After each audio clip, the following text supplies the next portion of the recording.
Well, we've had some pretty substantial weakness in the market. The question is, do stock markets create opportunity? Well, history has taught that they do, and I'll show you how to take advantage of it. Plus, I'll do my regular analysis of all the markets, and we're going to look at the day trade of the week on Revlon, symbol REV.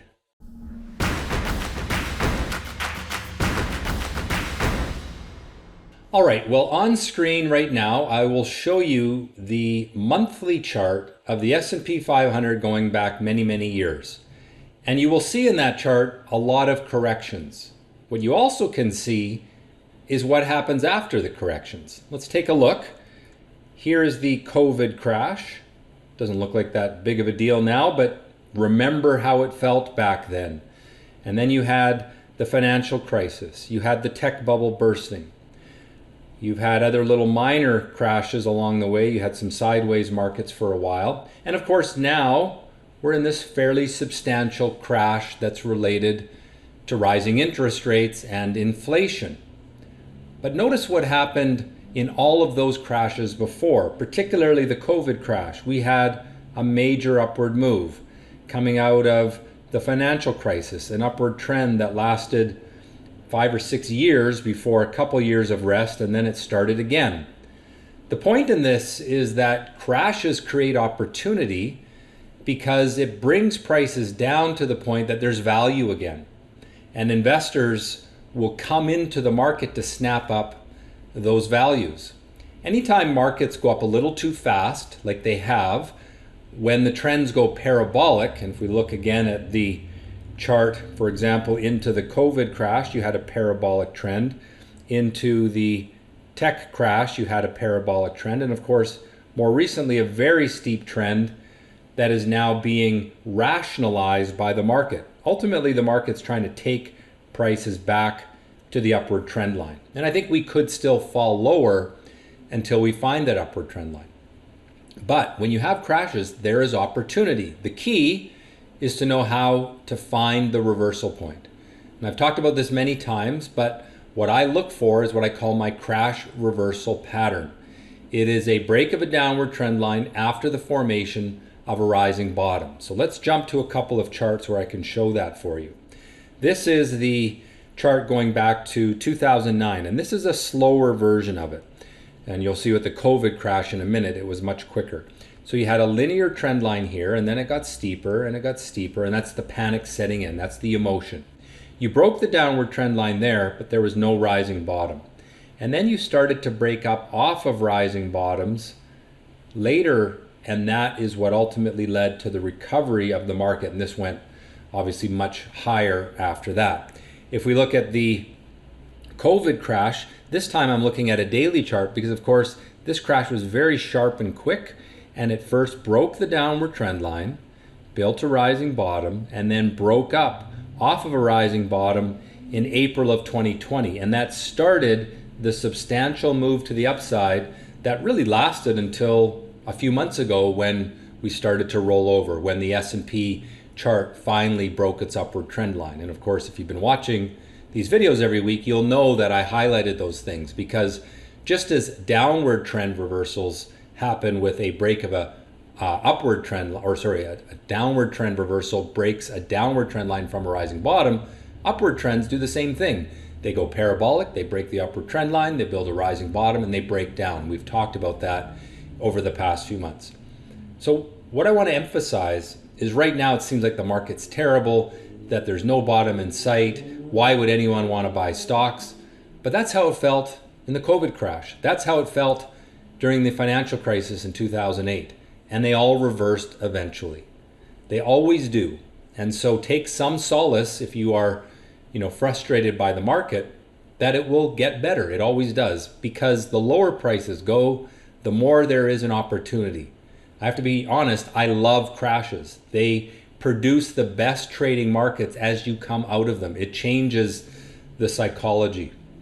It resets the buyer interest. The sellers get tired, okay? So we're gonna watch for that pattern. Just watch these videos every week. Make sure you subscribe to the channel because I'll tell you when it's coming. It's not there yet. Let's go into some analysis as I show you what's going on. So we're going to go back to the S&P chart, but I'm going to make this a 3-year weekly chart. And you can see that the upward trend line was broken there, but not from a falling or a rising, a falling top. Then it had a falling top breakdown there, and then another falling top and another falling top. And we're still in that. And you can see that the trend is going parabolic to the downside. So when trends go parabolic, that means investors are getting emotional, they're pushing it down too far. That's usually near a bottom. We may get a little sucker rally up into here, but until we can build a rising bottom and break the downward trend line from a rising bottom, I want you to be pretty cautious long term. Now in the short term, and if we look at the daily chart now, actually let's look at the intraday chart, the market's quite oversold. It went down a lot in the last week and a half, and that means that we are due for a bounce back. Here's your upward trend line way up here, and we're way below it, which means there's a good chance we'll make a little recovery before we hit that downward trend line. So I do think the market's oversold. I do think it's likely to bounce back as soon as next week, but that's really just a short-term trade. Until we can start to build those rising bottoms on the daily or the weekly chart, we should still be cautious, all right? So still gonna stay negative here, but I think short-term traders may see a little bounce back in the near term. Let's take a look at the small cap stocks in the US because they have a little bit of a different chart. The NASDAQ, the Dow, all those charts are pretty similar to the S&P. Here is the daily chart of the Russell 2000.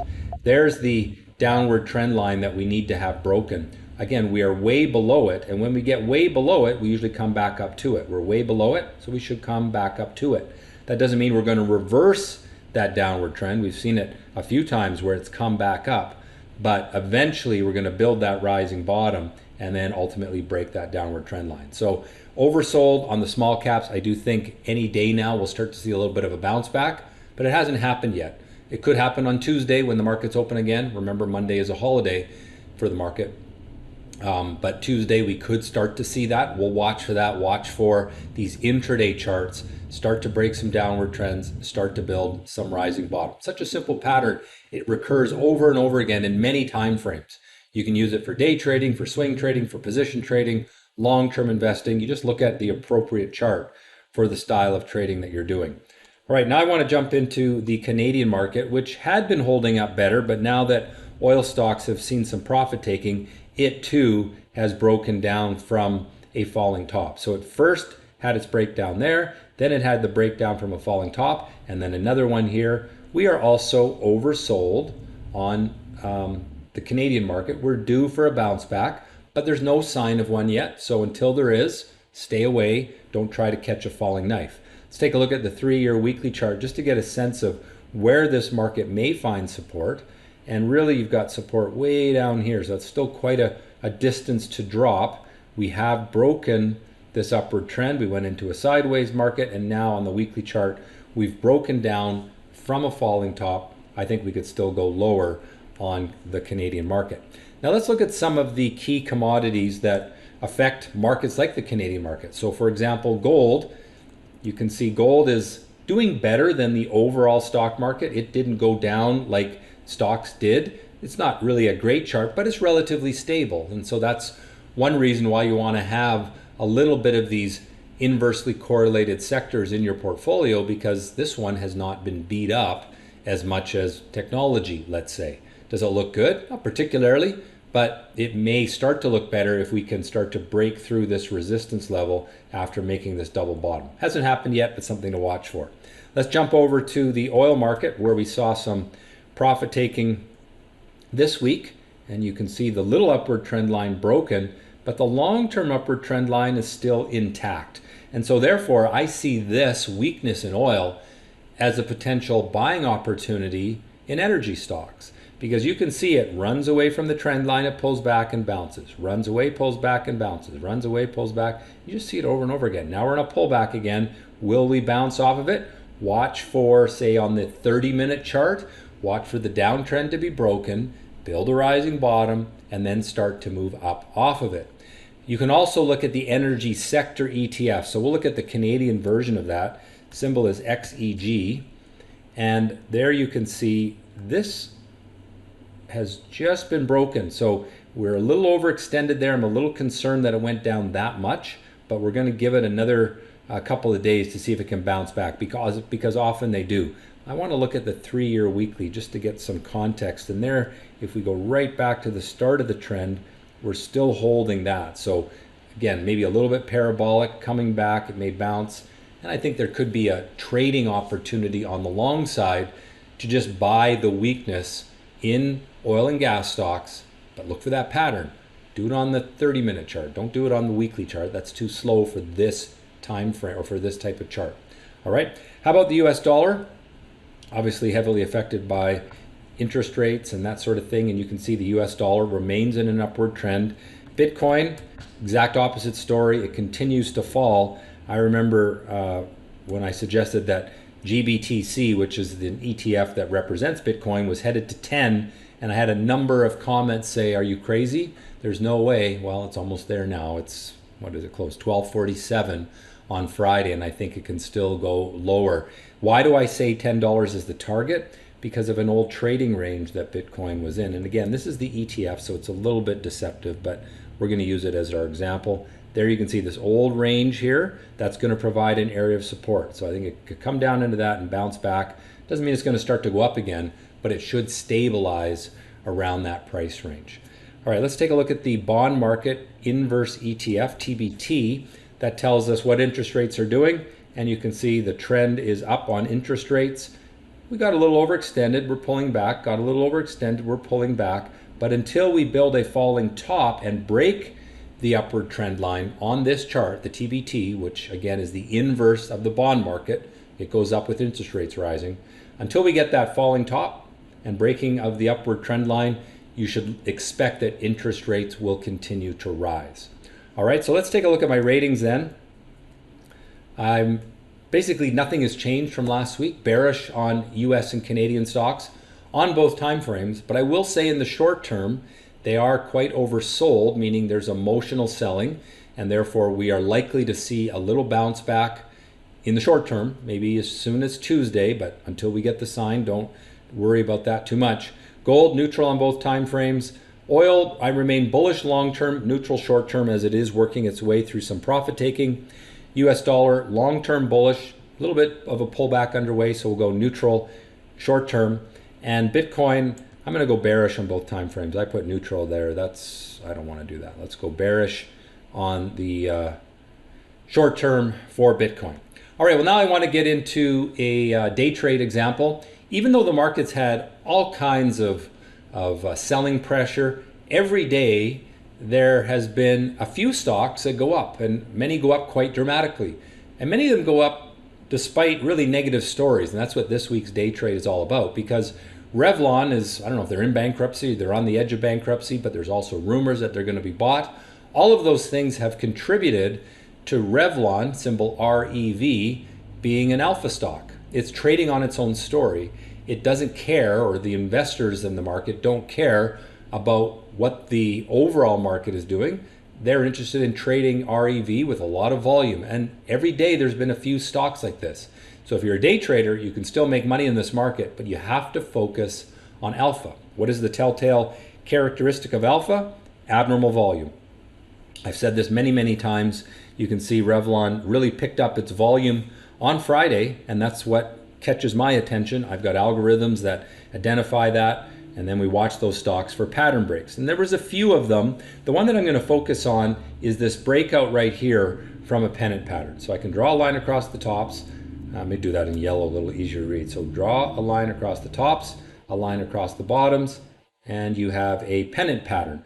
The volatility is compressing, which is what pennants are all about. And then you get a break from the compressed volatility right there. That means something, because when volatility compresses, it's telling us that the buyers and sellers agree about what the stock is worth. And in this case, it was about $3.50, which is where price was just before that break. Now, the reason it breaks is because some perhaps well-informed traders learn of some new information that gives them the motivation to break it out of that trading range.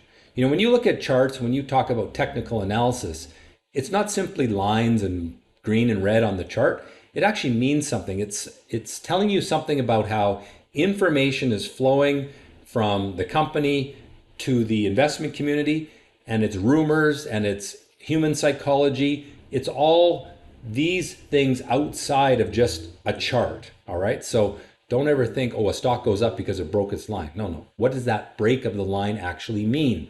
It means investors have found a reason in the story, in the rumors, to pay more. And that's what happened with Revlon. So let's just go through the economics of this. If we say the buy signal was about there, it's a little bit high, but I'm going to say it's roughly 360 is the buy point. All right.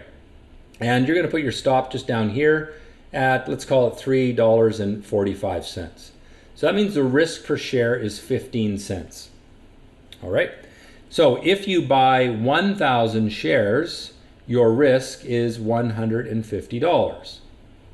Okay, so let's use $150 worth of risk. So over here I've got 100. I'm just going to change this just so that the math is a little bit easier. So we're going to buy 1,000 shares. And that's going to take how much capital? Well, the stock is trading at $3.60 and you're buying 1,000 shares. So obviously that's $3,600. Now most brokers will allow you leverage of 3 to 1 on a stock as long as it is above $3. Sometimes they will take that away for stocks that are very volatile. So it's possible some brokers may have not allowed margin on Revlon because it has been so volatile. But let's assume that it's normal situation. You only have to put up 1/3 the capital because you get 3 to 1 margin on day trades. When you hold overnight, then it drops to 2 to 1, where you have to put up half the capital. All right, so you're gonna put up 1/3 the capital, that's $1,200. So we're gonna write in here $1,200 of capital. Here it's 3,600, but with margin 1,200. I'm making a mess of this chart, but hopefully you get the idea. All right, so now let's think about our reward for risk. This stock went up quite nicely, going up 1, 2, 3 before it broke the upward trend line right about there. Okay. So at that point, you're going to get out at 2 times risk. So 2 times risk is a 2 RR gain, which means 2 times 150 is a $300 profit on $1,200 of capital. That's 1/4 or a 25% return. So sometimes I go through these calculations really quickly. I don't really explain them. I wanted this week to explain where the numbers come from. And you can see on a day when the market was really fairly ugly, or a week that the market was ugly, you get a stock like this that makes a nice move, not a huge move in RR terms, but we had moves this week of 5, 10 RR on a number of stocks. Not a lot of them, 2 or 3 a day make good moves. And what you have to focus on in this market is that abnormal volume. Stocks that are up with strong volume, strong liquidity, focus on a short list. That's what I'm doing every day in Active Live on Stockscores, and identifying these and just being in and out, hit and run. Don't expect huge moves because the market's working against you. But if you focus on it like that, it does work pretty well. I hope you've enjoyed this. If so, hit the like button, leave a comment. Where do you think the market is going to bottom out? I'd love to see the consensus. Where do you think, what level of the S&P or the SPY do you think that the market is going to find a bottom? Let's give it a number, and hopefully one of you will be right. I'll keep analyzing it every week. Come back each week and we'll do that. Subscribe to the channel, and most importantly, trade well.